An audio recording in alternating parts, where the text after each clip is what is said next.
व्यासपीठावरती उपस्थित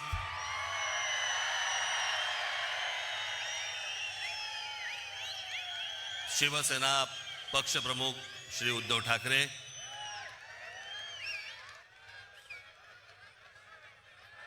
माझे मित्र आणि शिवसेनेचे नेते श्री संजय राऊत, इतर सर्व मान्यवर आणि मागे बसलेले सर्व आपले भावी नाशिकचे सर्व नगरसेवक,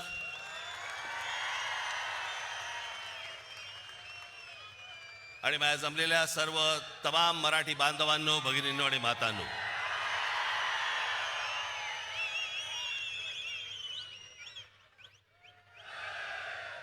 मी तुम्हाला सर्वांना योग्य वेळ सांगेन त्यावेळेला घोषणा द्यायच्या. तोपर्यंत आपण शांत राहा. आज अनेक वर्ष रखडलेल्या याची कारण कोणालाही देता येणार नाहीत, सांगता येणार नाहीत, कारण कळलीच नाहीत की इतकी वर्ष या निवडणुका घ्यायला का लागल्या, कशासाठी लागल्या. 4 वर्षापूर्वी मुदत संपून देखील या महानगरपालिकेच्या निवडणुका का होत नव्हत्या. मला असं वाटतं की का होत नव्हत्या हे पहिल्यांदा याचं उत्तर हे आत्ताच्या सरकारने दिलं पाहिजे. आणि मग इतक्या वर्षानंतर ज्या वेळेला निवडणुका होत आहेत त्याच्यानंतर ज्या प्रकारचा गोंधळ या महाराष्ट्रामध्ये आत्ता सगळा सुरू आहे,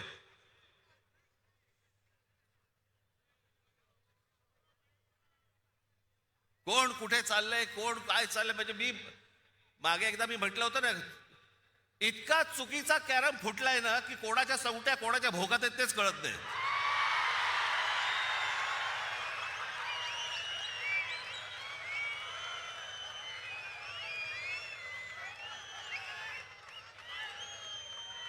प्रत्येकाला विचार लागतं आज कुठे.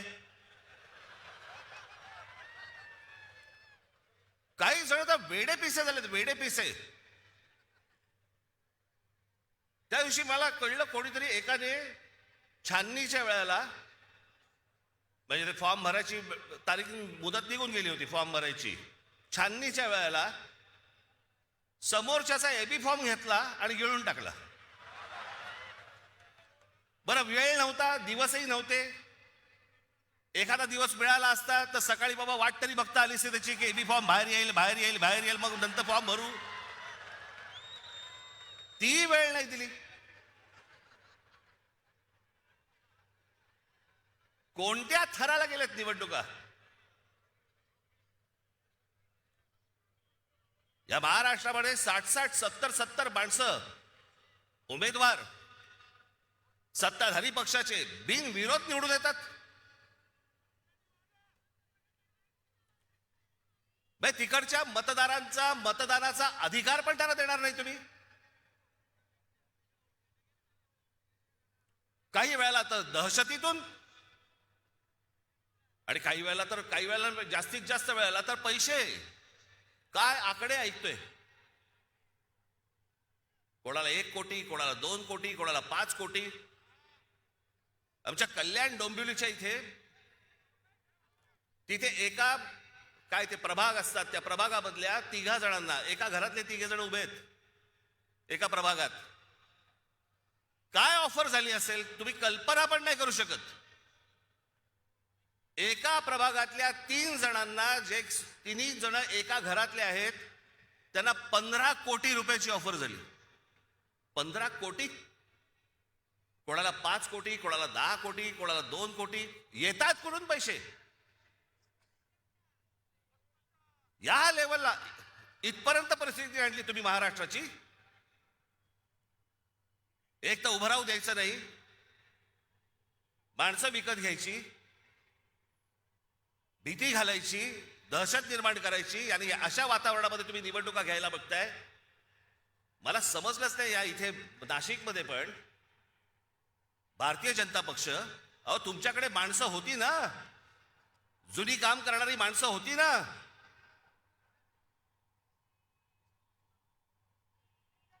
म्हणजे 52 साली जन्माला आलेला एक पक्ष 52 साली जनसंघ नावाने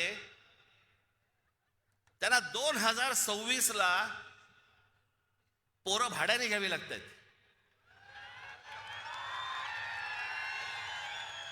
तुमचे कार्यकर्ते तुमची माणसं तुम्ही उभी केली होतीत ना, मग दुसऱ्यांचे कशाला कडेवर घेऊन नाचताय? याचं कारण जो पक्षामध्ये इथे काम करतोय तर काही शून्य किंमत. मी समजू शकतो की एखाद्या मतदारसंघामध्ये बाबा 2 जण चांगली लोक असतात, 3 जण चांगली लोक असतात, त्या 3 जणांमधला एखादा निवडावा लागतो, बाकीच्या दोघांना देता येत नाही. मी समजू शकतो, कारण जागाच एक असते. पण जी लोक सतत काम करतायत, इतकी वर्ष काम करतायत, त्यांना पूर्णपणे बाजूला सारून दुसऱ्या पक्षामधला माणूस घ्यायचा आणि त्याला उभं करायचं, हा तुम्ही त्या कार्यकर्त्याचा अपमान नाही करतात? बाहेरून माणसं लागतात तुम्हाला. बरं, ती आणतात त्या आणतात, ते काही आनंदाने येत नाही येत, रात्री पैसे पोचवले जातात.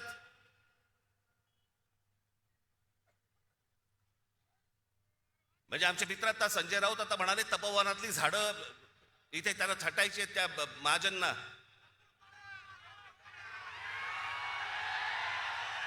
अहो, लाकूड तोड्या बरा होता.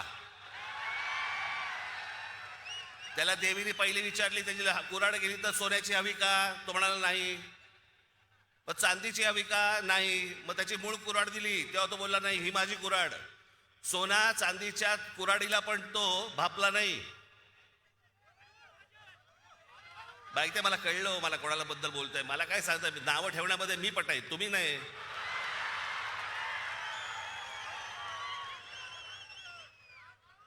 पण झाडं पण छाटायची ना, पण झाडं छाटायच्या अगोदर स्वतःच्या पक्षामधले कार्यकर्ते छाटले.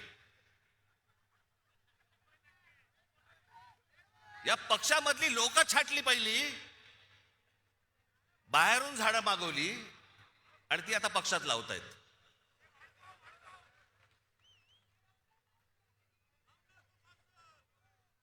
ही कोणती परिस्थिती, हे कोणतं राजकारण, हे कोणत्या निवडणुका चालू आहेत महाराष्ट्रामध्ये?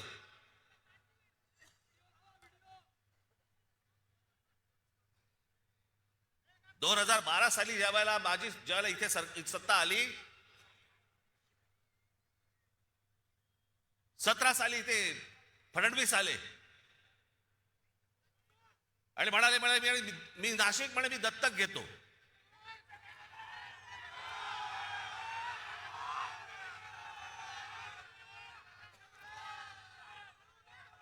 आणि त्या सगळ्या गोष्टींना नाशिककर भुलले आणि आम्ही जी कामं करून ठेवली होती ती सगळे विसरले.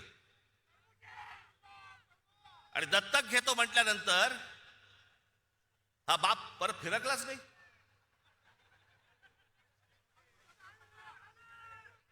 काय काय गोष्टी करतो म्हणून सांगितल्या होत्या, कोणत्या कोणत्या गोष्टी करतो म्हणून सांगितल्या होत्या.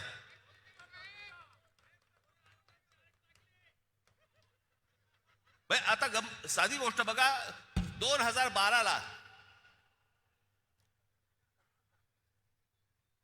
ज्यावेळेला आम्ही इथे सत्तेमध्ये आलो त्यावेळेलाही कुंभमेळा झाला, अत्यंत यशस्वी कुंभमेळा झाला. त्यावेळेला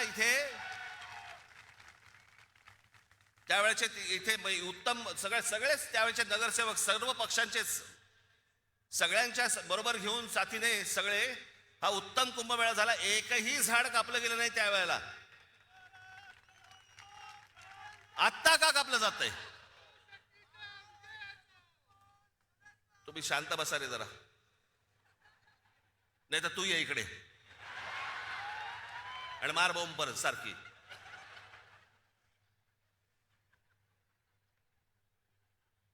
एकही झाड कापलं नाही त्यावेळेला. उत्तम सुंदर चांगल्या पद्धतीने सगळे जेवढे साधू संत आले होते त्या सगळ्यांनी सांगितलं की उत्तम कुंभमेळा झाला. त्यावेळेला प्रशासकांचा आणि ज्यावेळेला जे नगरसेवक होते त्यांचा सत्कार झाला. बॉस्टनमध्ये पण सत्कार झाला त्यांचा, अमेरिकेत इथेही सत्कार झाले की उत्तम उत्तम रीतीने कुंभमेळा हाताळला गेला. मग आता काय चालू आहे? मी त्या दिवशी म्हटलं ना की ही तपोवनातली झाडं नुसती झाडं तोडणं नाहीये, हे यांचं हे सगळं अगोदर ठरतं की या उद्योगपतीसाठी ही जागा रिकामी करायची, आत्ता याच्यावरती कुंभमेळा करायचा. कुंभमेळा झाल्यानंतर सगळे साधू संत जेव्हा आपल्या घरी जातील मग त्या उद्योगपतीच्याही घशात घालायची जमीन. सगळं सगळं प्लॅनिंग त्यांचं सुरू असतं. आज त्यावेळेला जे जे महाराष्ट्रातल्या कुठच्याही बाकी शहर सोडा, मी जेव्हा ते अनेक उद्योगपतींकडनं ज्यावेळेला या नाशिक शहरामध्ये पैसे आणले, रतन टाटांपासून अनेक लोक ज्यावेळेला इथे नाशिकमध्ये आले, काय त्यांचा संबंध होता नाही तर साधी गोष्ट नुसतं फक्त वाचून दाखवतो, तुम्हाला कळेल की काय काय पहिले फक्त 5 वर्षात काय झालं. आज नाशिक शहराला मुकणे धरणापासून आपण त्यावेळेला पाईपलाईन आणली.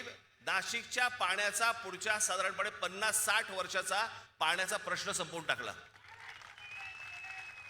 हे 5 वर्षात केलेले आहे. त्याच्यानंतर जीपीएस त्याला लावलेले सगळ्या महानगरपालिकेच्या ऑफिसमध्ये माणसं असायची. घंटा गाड्या सुरू केल्या. घनकचरा प्रकल्प सुरू केला. ज्या घनकचरा प्रकल्पाबद्दल तिकडे त्या कचऱ्यामधनं विटा, खत, सगळ्या गोष्टी आज नाशिकमधले अनेक शेतकरी घेऊन जात आहेत. तिथून जाता येताना तुम्हाला वास पण येणार नाही की इथे घनकचरा प्रकल्प आहे म्हणून. वाहतूक बेटांचं सुशोभीकरण केलं. बोटॅनिकल गार्डन इथे एक जागा होती, त्या गार्डनचं केलं. मी रतन टाटांकडे ज्यावेळेला मी गेलो ते प्रकल्प घेऊन, त्यांना आवडलं. त्यांनी मला विचारलं किती खर्च आहे. मी म्हटलं 3-4-5 कोटी रुपये खर्च येईल त्याला. डन बोलले. नक्की. त्यांची सगळी माणसं लावली. सरकारकडनं सगळ्या परवानग्या बिरवानग्या सगळं आलं. कामाला सुरुवात झाली आणि प्रकल्प वाढत वाढत वाढत वाढत गेला. त्यांचीच माणसं करत होती. शेवटी तो प्रकल्प ज्यावेळेला पूर्ण झाला त्यावेळेला रतन टाटांकडनं जवळपास 14 ते 15 कोटी रुपये टाकले गेले होते त्याच्यात. त्या बोटॅनिकल गार्डनची काय अवस्था करून ठेवली आज गेल्या 5 वर्षात. सगळं उद्ध्वस्त करून टाकलं. सगळी ती बेट उद्ध्वस्त केली. सगळ्याच गोष्टी उद्ध्वस्त केल्या.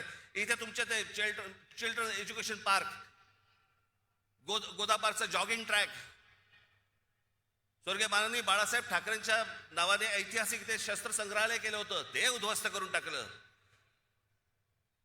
त्याच्यानंतर ही ते वॉटर कर्टन्स केली होती या सगळ्या तुमच्या पुलांवरती, ती घालवली, ती सगळी उद्ध्वस्त करून टाकली. नाशिक वरती त्यावेळेला आम्ही ज्याला आलो त्यावेळेला 700 कोटी रुपयांचं कर्ज होतं. ती नाशिक महानगरपालिका 700 कोटी कर्ज मुक्त महानगरपालिका त्यावेळेला आम्ही करून दिली. आणि सगळ्यात महत्वाची गोष्ट, त्या संपूर्ण 5 वर्षाच्या काळात विरोधी पक्षातले लोक बसले होते, भाजपवालेही बसले होते, सगळेच बसले होते. त्या संपूर्ण 5 वर्षाच्या काळात विरोधी पक्षाकडनं एकही भ्रष्टाचाराचा आरोप झाला नाही, अशी ती महानगरपालिका होती. ज्या वेळेला हे रस्ते बांधणीचं काम सुरू होतं, उत्तम रस्ते सगळे झाले होते त्यावेळेला नाशिकमध्ये. मला हे पत्रकार सांगतात ना, दर पावसाळ्यामध्ये त्यांचे ते चॅनल मधली लोक विचारायची की मुंबई इकडचे तिकडचे सगळीकडचे इकडचे खड्डे पडतात. मी इकडचे जे कंत्राटदार होते त्या कंत्राटदारांची पहिली एक बैठक बोलवली होती आणि त्या कंत्राटदारांना सांगितलं होतं, म्हटलं हे त्याचं बजेट, तुमच्याकडे कोणी पैसे मागितले तर सांगा मला, आणि ज्या बजेटमध्ये तुम्हाला दिलेलं आहे त्याच्यामध्ये जर उत्तम रस्ता जर केला नाहीस आणि त्याच्यात जर खड्डा पडला, त्या खड्ड्यात उभा करून मारीन. उत्तम रस्ते झाले सगळे नाशिक मधले. हे होऊ शकतं, हे घडू शकतं, सगळ्या गोष्टी घडू शकतात. पण ह्या लोकांना हे करायचं नाही. 5 वर्ष दिली. हे 5 वर्षामध्ये हे देवेंद्र फडणवीस येऊन तुम्हाला काय बोलून गेले, ते काय बोलून गेले ते फक्त झालंय का एवढं फक्त मला सांगा. नाशिक न्यू मेट्रो प्रकल्प, Nashik IT park, Nashik logistic park, Dwarka Nashik उड्डाणपूल, नाशिकचा बाह्य ring road, Nashik Pune semi high speed railway मार्ग, इगतपुरीला आदिवासी क्रीडा प्रबोधिनी, महानगरपालिकेतील कर्मचारी अनुशेष असे अनेक प्रकल्प त्यावेळेला त्यांनी घोषित केले की भरून काढणार वगैरे, काही नाही. आणि हे म्हणे दत्तक घेणार.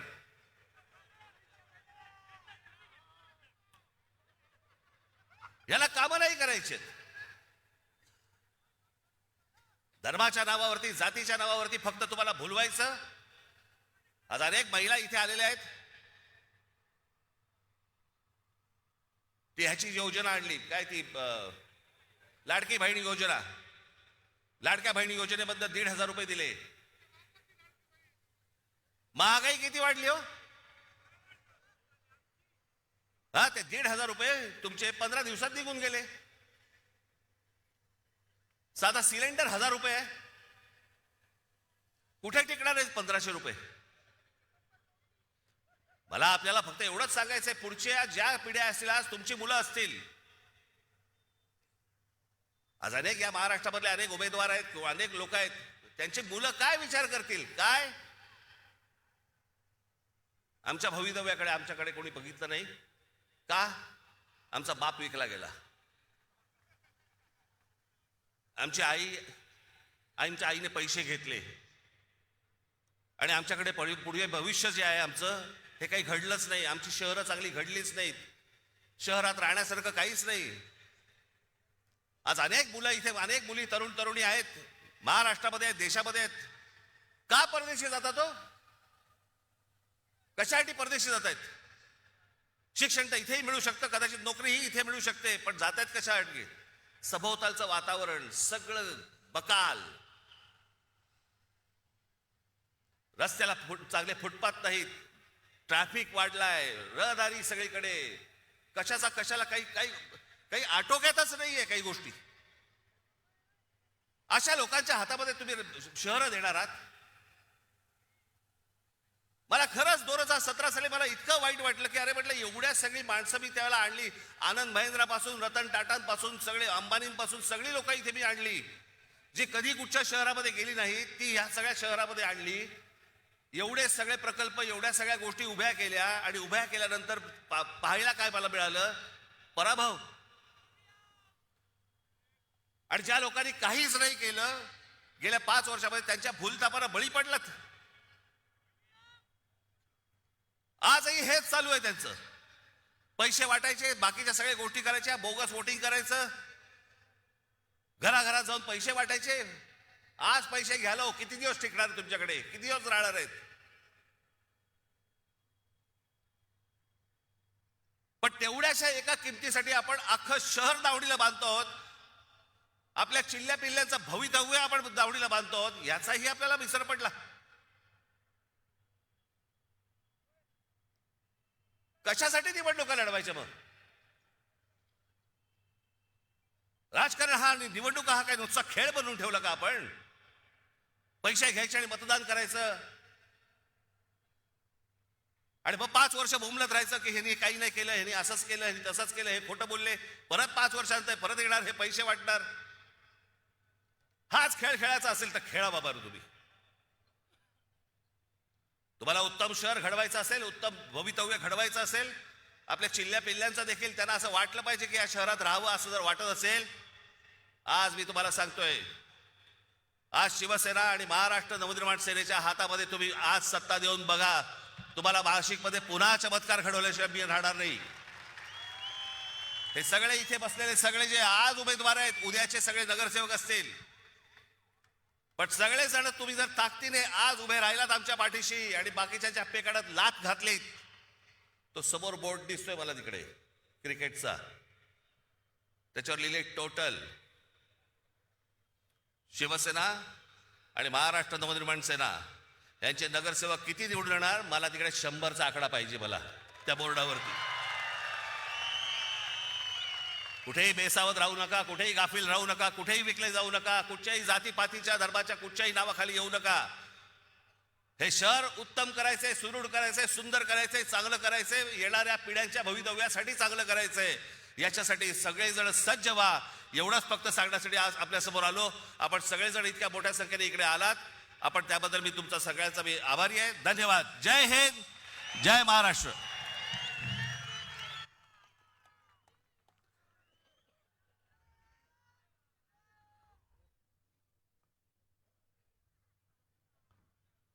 यानंतर ज्यांची आपण उत्सुकतेने वाट बघत आहात ते आदरणीय उद्धव बाळासाहेब ठाकरे यांना मी विनंती करतो तर त्यांनी या सभेत मनोगत व्यक्त करावं.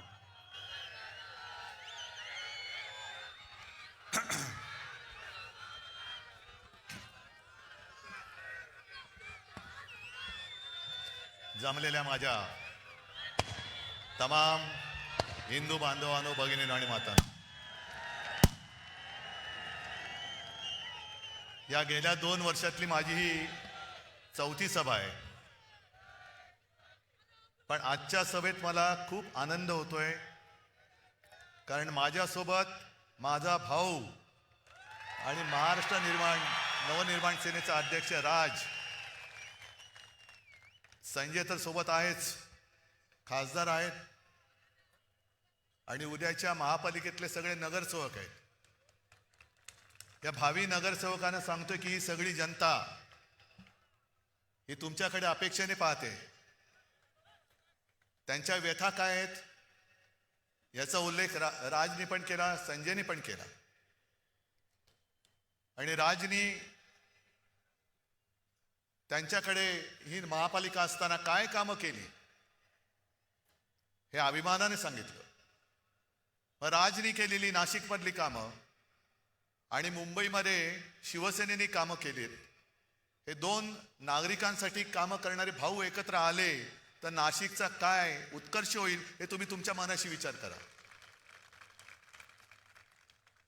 आणि मी सहज येताना, कारण स्थानिक काहीतरी बोललं पाहिजे, या शहराच्या समस्या काय आहेत? समस्या सगळीकडे त्याच आहेत. पाणी टंचाई आहे, कचऱ्याचा प्रश्न आहे, बेकारी वाढते आहे, गुंडागर्दी वाढते आहे, अंमली पदार्थ वाढत आहेत, तस्करी अंमली पदार्थाची होते, शिक्षणाचा पत्ता नाही. म्हणजे महाराष्ट्रात कुठल्याही शहरात गेलं रस्त्यावरती खड्डे आहेत. शहराचं नाव बदला, समस्या त्याच चिकटवून द्या, कुठलंही भाषण कुठेही चालेल. हे यांनी गेल्या 10 वर्षात केलेलं आहे. म्हणजे 2014 पासून आतापर्यंत मोदींच्या काळात. आमच्या मुलाखती चालू आहेत रोज, आज किंवा काल सुद्धा. मुलाखतकार एक प्रश्न नेहमी विचारतात की तुम्ही दोघं भाऊ एकत्र आलात, म्हटलं मग तुमच्या पोटात का गोळा आला? नाही, गोळा नाही आला. मग म्हटलं प्रश्न का विचारता? भाई जेव्हा आम्ही एकत्र नव्हतो तेव्हा एकत्र का येत नाहीत, आणि एकत्र आलो तर एकत्र का आलात? तुमच्या अस्तित्वाचा प्रश्न आहे का? म्हटलं आमच्या अस्तित्वाची चिंता तुम्ही करू नका. शिवसेनेने आता यावर्षी शिवसेनेला 60 वर्ष होतील. अनेक निवडणुका लढवल्या, अनेक निवडणुकांमध्ये पराभव पचवला, विजय तसा फार थोडा नशिबी आला. पण पराभव होऊन सुद्धा शिवसेना संपली नाही, तर या निवडणुकीत आमचं अस्तित्व तुम्ही ठरवणारे कोण? पण ही निवडणूक जिथे जिथे ज्या शहरात निवडणुका आहेत त्या शहरातल्या नागरिकांनी त्यांचं आणि त्यांच्या भावी पिढीचं आयुष्य कसं असणार आहे, त्यांचं अस्तित्व कसं व्हायला पाहिजे हे ठरवणारी ही निवडणूक आहे. आम्ही पोटतिडकीने का तुमच्यासाठी प्रयत्न करतो? उल्लेख सगळे झाले. संजय राऊत आपण त्या काय धर्माच्या ध्वजाची आठवण करून दिली ज्याच्यावरती झाड आहे. मला एक प्रश्न विचारायचा आहे की भाजपचं हिंदुत्व हे खरं हिंदुत्व आहे का चुनावी हिंदुत्व आहे? राम मंदिर केलं म्हणून तुम्ही डंका पिटलात, आणि प्रभू रामचंद्र जिथे तपश्चर्याला बसले होते, म्हणजे फार थोड्या ठिकाणी प्रभू रामचंद्रांचं वास्तव्य होतं, त्यातली ही एक म्हणून तरी पुण्यभूमी आहे. कुंभमेळा इकडे का होतो? तपोवन त्याला का म्हणतात? पर्णकुटी कुठे होती? ही सगळी झाडं जर का कापली आणि उद्या जर का कोणी विचारलं की प्रभू रामचंद्र कुठे राहिले होते, काय सांगणार? हे नमो भवन आम्ही केलेलं आहे. शासकीय विश्रामधामात प्रभू रामचंद्र राहिले होते म्हणून सांगणार? संपूर्ण सत्यानाश करायचा, धर्माची एक पट्टी अशी लावायची की सगळे अंधभक्त झालेत, आणि एक असा काही तुमच्यावरती संमोहन करायचं, मोहिनी टाकायची की स्वप्नात गुंगवून टाकायचं. देवेंद्र फडणवीस ज्यांनी एक शहर दत्तक घेतलं होतं, राज बरोबर बोलला. अरे ज्यांना राजकारणामध्ये पोरं होत नाही त्यांना आमची पोरं दत्तक घ्यावी लागतायत, हे काय शहर दत्तक घेणार? म्हणून मोहन भागवतांना टाओ फोडावं लागतोय, अपत्य वाढवा, अपत्य वाढवा. अहो, अपत्य वाढवा म्हणजे तुमचे राजकारणातले अपत्य वाढवा, नुसती अपत्य नका वाढवू. खायला खाळ आणि भुईला भार. मोहन भागवतांचं तेवढं तरी ऐका. आणि भाजप आज हा उपटचुंबांचा पक्ष झालेला आहे. उपटचुंब म्हणजे मला थोडी धाकधूक तर तरीच नव्हती, पण गेल्या वेळेला जी काही व्यासपीठावरती माणसं होती त्यातली काही कमी झाली असं मला कळलं. पण आज बघतो तो व्यासपीठ हाऊसफुल आहे. समोर तर आणखीन तुडुंब भरले. अरे आमच्याकडे पोरांचा तोटा नाहीये. अस्सल निष्ठावान अजूनही इथेच आहेत. म्हणजे आम्ही मोठी केलेली माणसं गेली असतील, पण ज्यांनी मोठी केली ती साधी माणसं आज देखील आमच्या सोबत आहेत. पण मला तुम्ही तर सोबत आहातच, आणि टीव्हीवरनं भाजपवाले सुद्धा बघत असतील चोरून. त्या भाजपवाल्यांची मी खरंच आत्मीयतेने बोलतोय. मी कुत्सितपणे किंवा टोमणा मारत नाही. मला भाजपवाल्यांना विचारायचंय की अरे काय नशिबी आले तुमच्या जीणं. या उपटचुंबांच्या सतरंजा म्हणजे आधी आमच्यात असताना भ्रष्टाचाराचे आरोप करायचे. एक कोण तो म्हणे सलीम कुत्ताचा साथीदाराबरोबर फोटो. मग तुम्हाला पक्ष वाढवला, कुत्ता चालतोय, बिल्ली चालते, चुहा चालतोय, सब कुछ चलता है. म्हणजे अशी बरबटलेली माणसं ही पक्षात घ्यायची आणि त्यांचं संघ सगळं लंगोटी साफसूफ करून त्यांना डोक्यावर घेऊन नाचायचं. हे निष्ठावंत भाजपवाल्यांचे आज नशिबी आले. कसे तुम्ही राहताय? हा भाजप तुम्हाला अपेक्षित होता? अगदी आम्ही दोघं एकत्र आल्यानंतर ज्यांनी फटाके फोडले दुसऱ्या दिवशी तिकडे. जाऊ दे त्यांचं नशीब आणि ते, मला त्यांच्या नशिबाची पर्वा नाही.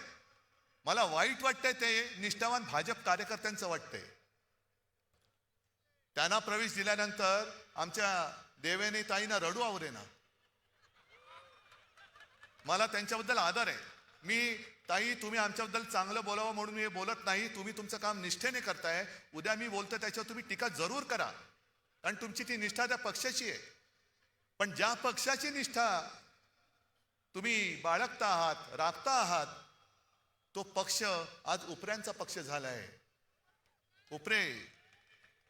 आणि हे माझं वाक्य नाहीये, देवयानी ताईंचं वाक्य आहे की दलालांनी चुकीचं ब्रीफिंग केलंय म्हणजे भाजप आज दलालांचा पक्ष झालेला आहे. तिकडे सुधीर मुनगट्टीवार बोललेत की शनी शिंगणापूर आणि भाजपला दरवाजेच नाहीयेत. पण मुनगट्टीवारजी तुम्हाला कल्पना आहे, शनी शिंगणापूरला जातात ते संकटग्रस्त जातात आणि भाजपात येतात ते ईडी सीबीआय इन्कम टॅक्स ग्रस्त येत आहेत. चोर दरोडेखोर येत आहेत. मग ज्या रामाने रावणाचा वध केला तो रावण सुद्धा भाजपमध्ये आला तर त्या रावणाला सुद्धा घेतील, एवढे निर्लज्ज झाले ते. कुठे यांचं हिंदुत्व? हे बरोबर बोललात तुम्ही. मी भाजपने पाठीत वार केला म्हणून काँग्रेस बरोबर गेलो होतो, आणि मी काँग्रेस सोबत गेलो तर उद्धव ठाकरेंनी हिंदुत्व सोडलं. मग भाजपने अकोटमध्ये MIM बरोबर युती केली. तेव्हा काय सुटलं नाही तुमचं का? मुळात नव्हतंच सुटायला काही.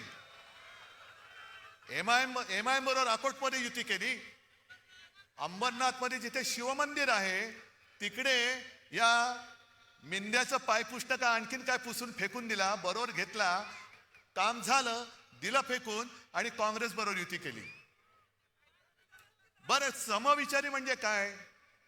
सगळे भ्रष्टाचारी येत आहेत, चोर दरोडेखोर येत आहेत, त्यांना बरोबर घेऊन चाललेत. भ्रष्टाचारी ते तुका मिळवावा, भाजपा पक्ष वाढवावा. आणि यांच्यामध्ये जी आता लागले, म्हणजे इथल्या लोकसत्तेमध्ये त्या बातमी आली असेल नसेल कल्पना नाही, पण मुंबईच्या लोकसत्तेत बातमी आले, गणेश नाईक पूर्वाश्रमीचे आपलेच. बघा गंमत कशी आहे. हा मिंदे कोण? पूर्वाश्रमीचा आपलाच. आता गद्दार गणेश नाईक पहिले आपलेच, त्यांच्या दोघात लागले आता. आणि गणेश नाईक म्हणतायत, त्यांचा सरळ आरोप केलाय नव्या मुंबईमध्ये FSIचा घोटाळा या मिंद्याने केलाय. आणि जर भाजपने परवानगी दिली तर या मिंद्याचा टांगा उलटा करतो. मग गणेश नाईकांना सांगायचं की ते टांग्यात बसता कशाला, टांग्यात टांग तरी घाला, नाही तर टांगा तरी पालटा करा. तांगड्यात तांगडं घालायचं आणि तरी सुद्धा टांग्यात बसायचं. अरे पाडा ना उलटा. म्हणजे हीच लोक सांगतायत की कशी अभद्र युती आहे, समविचारी अभद्र लोकांची समविचारी यांची ही युती झालेली आहे. तुमच्या व्यथांबद्दल कोण बोलतंय? कोणीच बोलत नाहीये. आज मुंबईमध्ये येऊन बघा, आम्ही होर्डिंग्स लावलेत, होय हे आम्ही केलं. मुंबईमध्ये कोस्टल रोड, होय आपल्या शिवसेनेने केलेला आहे. आणि मुद्दामून तुम्हाला सांगतो, आज इकडे तुडुंब गर्दी झालेली आहे. एक तरी भाड्याचा माणूस आहे का रे? कोणाला तरी पैसे देऊन इकडे आणलंय का? मग मुंबईमध्ये जे जिजामाता उद्यान आहे, तिथे आम्ही 10 वर्षापूर्वी पेंग्विन आणले. काय टीका केली आमच्यावर, हे पेंग्विन पेंग्विन पेंग्विन. होय पेंग्विन आम्ही आणले. पण ते पेंग्विन बघायला लोक तिकीट काढून गर्दी करतायत. आणि मी या सभेचा उल्लेख एवढ्यासाठी केला की त्यांच्या सभेला पैसे देऊन माणसं आणावी लागतायत. म्हणजे पेंग्विन एवढी किंमत सुद्धा लोकांच्या लेखी नाहीये. पैसे तिकीट काढून पेंग्विन बघतायत, पण पैसे घेऊन सुद्धा लोकांच्या सभेला जात नाहीयेत. काय तुमची त्यांची अवस्था आहे? आज नाशिकमध्ये जो आम्ही वचननामा जाहीर केलेला आहे, का नाही करायचा तो? पण तो करायचं की नाही हे तुम्ही ठरवायचंय. तुमच्या समोर सगळं घडतंय. आज जसं तिकडे बंगालमध्ये ममता बॅनर्जी यांच्या हुकुमशाही विरुद्ध रस्त्यावरती उतरल्यात, अख्खा जवळपास बंगाल रस्त्यावरती उतरलाय. मग हा माझा महाराष्ट्र, शिवरायाचा महाराष्ट्र, छत्रपतींचा महाराष्ट्र, शाहू फुले आंबेडकर यांचा महाराष्ट्र, यांच्या दडपशाहीच्या विरुद्ध शेपूट घालून आत बसणार? अरे ज्या महाराष्ट्राने या देशाला दिशा दिली, त्याची दुर्दशा करणाऱ्याच्या हातामध्ये तुम्ही तुमचं नशीब परत एकदा त्यांच्या हातात देणार? हा वचननामा आहे, नुसता छापलेला कागद नाहीये रंगीत. तो आमचा ठाकरेंचा शब्द आहे. ही मोदी गॅरंटी नाहीये, बोगस मोदी गॅरंटी नाहीये. हा ठाकरेंचा शब्द आहे. आणि ठाकरे जे बोलतात ते करतात. आम्ही कोणी त्यांच्या कामाचं श्रेय कधी घेतलेलं नाही, कारण आम्हाला त्याची गरज नाहीये. मशाल तुमच्या हृदयात पेटली पाहिजे. ज्या पद्धतीने यांचा कारभार सुरू आहे, ज्या पद्धतीने यांचा कारभार सुरू आहे, बिनविरोध निवडणुका जिकडे झाल्या, तो राहुल नार्वेकर विधानसभेचा अध्यक्ष, विधानसभेमध्ये अध्यक्ष असल्यानंतर विधानसभेत त्यांचा अधिकार असतो. आणि विधानसभेचा अध्यक्ष, लोकसभेचा अध्यक्ष, राज्यसभेचा अध्यक्ष हा पूर्णपणे निष्पक्षपातीपणाने वागणारा पाहिजे. आणि आमच्यावरती घराणेशाहीचा आरोप करणारे भाजपा या राहुल नार्वेकरांच्या घरातले 3-3, 4-4 जणांना उमेदवारी देत आहेत. आणि तो समोरचा उमेदवार त्यांनी अर्ज मागे घ्यावा म्हणून अधिकाराचा दुरुपयोग करणारा राहुल नार्वेकर निवडणूक आयोगाला चालून जातोय. तरी सुद्धा चालतंय. आम्ही जरा कुठे काय केलं तर निवडणूक आयोग लगेच हातोडा घेऊन बसलेला असतो. पण यांनी काही केलं तरी काही करत नाही, कारण निवडणूक आयुक्त शेपूट घालून बसलेला आहे. ही लोकशाही नाही, ही झुंडशाही आहे.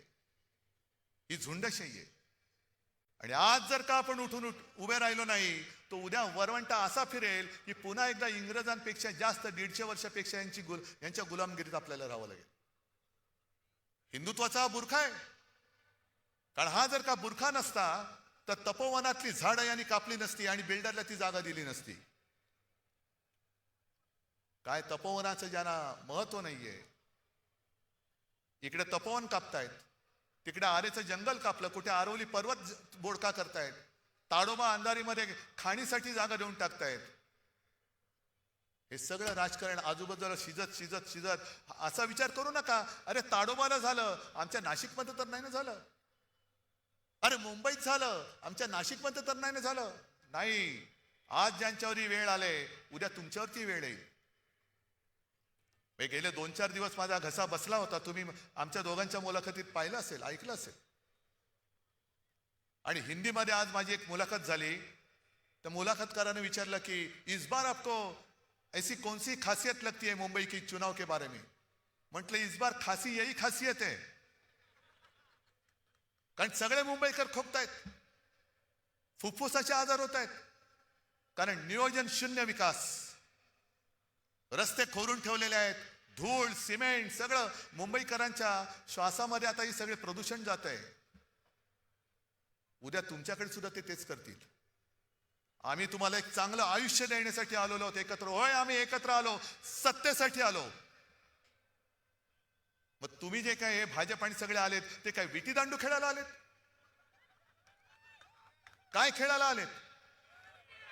होय, आम्ही सत्तेसाठी एकत्र आलो आहोत आणि ती सत्ता आम्हाला तुमच्या विकासासाठी, तुमच्या भविष्यासाठी, भवितव्यासाठी राबवायची आहे. बोला ना ठणठणीतपणाने, कशाला लपवता भांड? आज नाशिक जे आम्ही मुंबईमध्ये करून दाखवलं, मुंबईमध्ये आज महापालिका शाळांचा दर्जा येऊन तुम्ही बघा. कारण गरीब माणसाला त्याच्या मुलांनी शिकायचं नाही, कारण मोठ्या शाळांच्या फी परवडत नाही. मग शिक्षण देणार कुठे?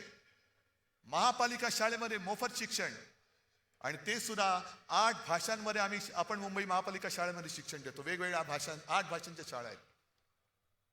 ICSE, CBSE या सगळ्या काय म्हणतात ना, ABCD, हे सगळे अभ्यासक्रम आपण महापालिका शाळेमध्ये शिकवतो. उद्या नाशिकची सत्ता आमच्या हातात द्या, मी नाशिकमध्ये महापालिका शाळेत हा अभ्यासक्रम सुरू करून दाखवेन. महापालिकेच्या शाळा आजपर्यंत मुंबईमध्ये सगळ्यांना लाज वाटायची. मुलगा शिकतो का? जातो, शिकतो ना. कुठल्या शाळेत शिकतो? बोलायला यायचं नाही, कारण का? महापालिकेची शाळा. आता अभिमानाने सांगतात, आता महापालिका शाळेमध्ये प्रवेशासाठी रांगा लागतात, आणि लोक अभिमानाने सांगतात की माझा मुलगा महापालिका शाळेत शिकतो. मुंबईमध्ये जे आम्ही केलं वैद्यकीय महाविद्यालय, उद्या सत्ता द्या, तुम्हाला नाशिकमध्ये वैद्यकीय महाविद्यालय करून दाखवतो. जगातली सगळ्यात माफक दरामध्ये प्रवास सेवा देणारी BST ही मुंबईमध्ये आपण टिकवली. हे बंद करायच्या मागे लागलेत. नाशिकमध्ये तशी आपण प्रवास सेवा सुरू करून दाखवू. करण्यासारख्या अनेक गोष्टी आहेत. करणारे आम्ही तयार आहोत. करून घ्यायचे की नाही हे तुम्ही ठरवायचं आहे. कारण जर करूनच घ्यायचं नसेल तर हे नुसते घोटाळे आहेत. हे मी मगाशी राजने पण उल्लेख केला, तपोवनाचा घोटाळा आहेच. मुंबईमध्ये गेल्या 4 वर्षात 3 लाख कोटीचा घोटाळा या अभद्र युतीने करून ठेवला. 3 लाख कोटीचा. आणि हे सगळे मुद्दे आहेत. मे 24 पासून अवाजवी दराने जमीन खरेदीवर 80 कोटींचा आर्थिक भार, हे सगळे वाचतो मी. 1300 कोटींच्या STP प्रकल्पावर वाद, कंत्राटदाराला काम सुरू होण्याआधीच 150 कोटी आगाऊ देण्यात आले.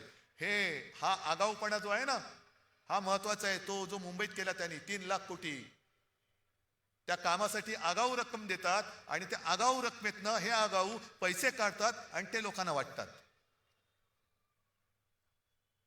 निर्णय तुम्ही घ्यायचा आहे. हार जीत आमची नाही, आमचं सोडून द्या. तुमचं आयुष्य तुम्हाला कसं जगायचंय, तुमच्या मुलाबाळांच्या लेखी काय होणार आहे, काय करायला पाहिजे, हे ठरवणारी ही निवडणूक आहे. आणि म्हणून आम्ही दोन्ही भाऊ मिळून तुम्हाला वचन देतो आहोत. जे बोलतो ते आजपर्यंत आम्ही करून दाखवलेलं आहे. आणि आजचा सुद्धा हा वचननामा हा नुसता काहीतरी प्रिंटिंगचा कागद म्हणून नाही, तर ते आमची वचन आहेत. आणि त्यातल्या प्रत्येक शब्दाला हे आमचं वचन मानून तुम्ही जर का आम्हाला आशीर्वाद दिले तर आम्ही तुम्हाला ह्या सगळ्या गोष्टी देऊ शकतो. आता तुम्ही सांगा, जर देणार असाल तर जरा दोन्ही हात वर करून सांगा. आणि हे हात मुद्दामून जरा दाखवा, त्या दलालांना दाखवा. तुमच्याकडे पैसे असतील, तुमच्याकडे सत्ता असेल, पण आमच्याकडे विश्वास आहे, आमच्याकडे निष्ठा आहे. गद्दार लोक तुम्ही विकत घेऊ शकाल, पण निष्ठावानाने विकत घेऊ शकणार नाही. आणि हे जोपर्यंत मजबूत हात आमच्या सोबत आहेत, तोपर्यंत शिवरायाच्या पवित्र भगव्याला, जो भाजपला मी नेहमी आव्हान देतो की तुम्ही हिंदुत्ववादी म्हणता आणि माझ्यावरती टीका करता. पहिल्या तुमच्या फडक्यावरचा हिरवा रंग काढा आणि मग आमच्यावरती हिंदुत्वाशी बोला. कारण आज सगळे आमचं हिंदुत्व हे व्यापक आहे, आमचं हिंदुत्व हे राष्ट्रीयत्व आहे आणि सगळे आमच्या सोबत आहेत. यापुढे या गद्दारांना आणि या भ्रष्टाचारांना, जे बेडूकुड्या मारून तिकडे गेले त्या बैठकांना डराव करत बसू द्या. पण आपलं नाशिक हे आपल्या हातामध्ये ठेवा.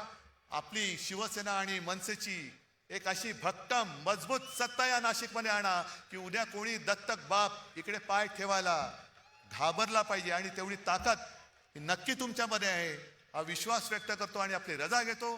जय हिंद, जय महाराष्ट्र. यानंतर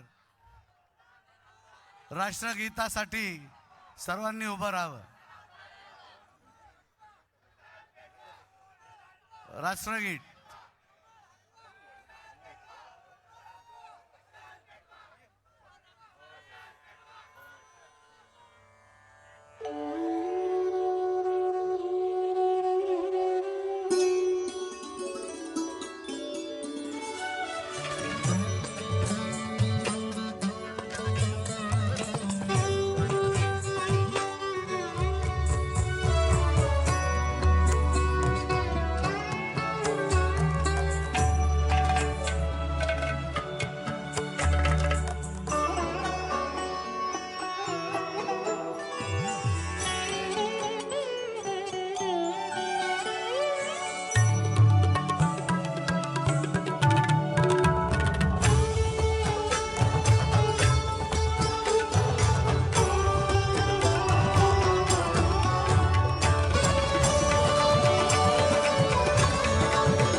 छत्रपती शिवाजी महाराज की. हिंदू हृदय सम्राट शिवसेना प्रमुख माननीय बाळासाहेब ठाकरे यांचा जय भवानी. हर